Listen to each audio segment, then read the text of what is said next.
This is lab 1 showing Newton's first and second law of motion in action. So this is for physics 1.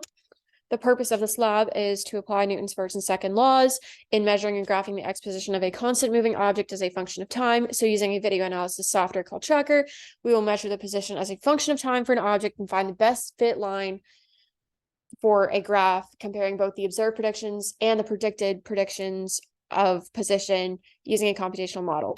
So the procedure for the lab will be to create a video recording of the object. We see this as a marker rolling. And we will use Tracker to analyze this motion to get our x coordinates and our time. And then using GlowScript, which will be Python code, we can create a computational model to predict future motion. As we see here, this computational model uses delta t, so the change in time, starts with an initial time of 0, has a implements Newton's second law from the initial conditions of knowing the system mass. It looks into the future and predicts new velocity. So we see this with the time loop. So under the assumption of no net interactions with the surroundings, we can apply Newton's second law to predict a new velocity a short time later, and then use that to predict a new position. So this happens again and again within the loop within the Python code for the computational model. And we see here we can apply Newton's second law and then the position update. So then we can compare observations through the spreadsheets. I will be doing this through Excel by using both the observed data and the predicted data from Tracker and from the Python computational model. So the video analysis initial conditions are that the start time is at 0 seconds. The initial position is at 0.013. We use that, or 0.0137. And we use that from the actual observed data. So Tracker is giving us this number as the initial x coordinate, and then the ball's initial velocity, I will show that in the next slide, is 0.03, and the time of our last observation, so the full length of the video, 0.5672 seconds.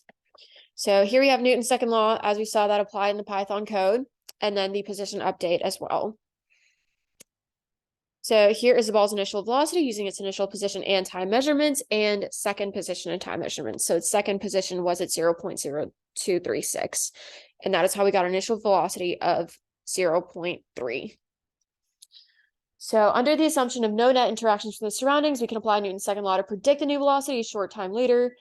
And according to Newton's second law, an object will accelerate in the direction of the net force. Since the force of friction is opposite direction of travel, we normally say we are saying that the object is in constant motion, so it's not being slowed down by a force. So right now has a net force of 0. So we are assuming that this system, which is the marker, is not interacting with its surroundings, is not being acted upon by a force. However, possible sources of error, the marker does interact with surroundings and reality. Forces such as friction and gravity do go into play, so the object cannot actually be in constant motion, but for the sake of the lab, we are saying that it is. There are disparities in the Tracker auto-defining features, so this is simply an estimate. It's simply a software making an estimate, and it is not 100% accurate.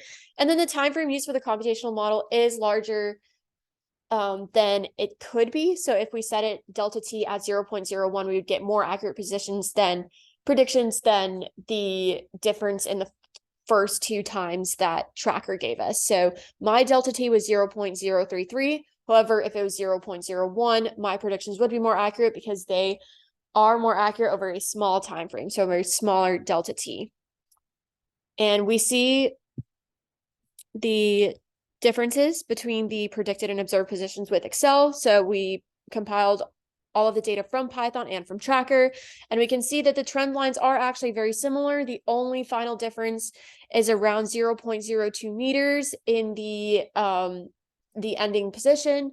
So the error is very minimal, still exists, but the predictions are very close. You see, even in the graph here, the numbers are pretty close together.